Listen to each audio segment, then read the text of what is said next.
বিধানসভায় কি সিপিআইএম এর সাথে জোট হবে মনে করছেন? জোটের কোনো দেখুন 2026 নির্বাচনটা শুধুমাত্র তৃণমূলকে হারানো নয়, তৃণমূল বিজেপিকে আমরা হারাতে প্রতিজ্ঞাবদ্ধ। তা বিজেপি তৃণমূলকে হারাতে গেলে শুধু লেফট ফ্রন্ট, সিপিএম বা কংগ্রেস ব্যাপার নয়, আরও যে সমস্ত রাজনৈতিক দলগুলো আছে সকলকে সাথে নিয়ে ঐক্যবদ্ধভাবে যাতে বিজেপি তৃণমূলের বিরুদ্ধে আমরা ঐক্যবদ্ধ লড়াই করতে পারি তার চেষ্টা আমরা চালাচ্ছি, অলরেডি শুরু করে দিয়েছি। সুতরাং সিপিএম বা কংগ্রেসকে বাদ দিয়ে তো নয়, অবশ্যই তাদেরকে নিয়েই আমরা চাইছি যে বিজেপি এবং তৃণমূলকে যাতে বাংলা থেকে পরাস্ত করা যায়। কারণ এই বিজেপি আর তৃণমূল মুদ্রার এপিট ওপিট, একজন শাসকে আছে, একজন প্রধান বিরোধীতে আছে।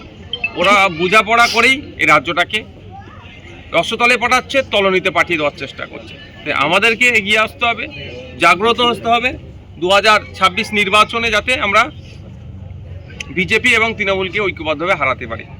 26-এ মিম পার্টি অর্থাৎ আসাদুদ্দিন ওয়াইসি তিনি বাংলায় 294 জায়গায় সিট দেবে, তার সঙ্গে কি জোট করা গেছে? তিনি তো শুধু মুসলিম পার্টি নিয়েই তো শুধু ভোট করে।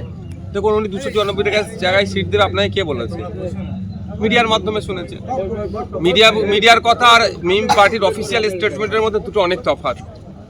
উনি আসুন, সময়ের সাথে দেখা যাবে। উনি আগে বাংলায় আসুন না। 2021 সালে তো উনি এসেছিলেন, লড়াই তো করেছিলেন, 7-8টা সিটে তো উনি ওনার দল কন্টেস্ট করেছিল। তো তাহলে আসলে আসুক, তারপর আলোচনা হবে।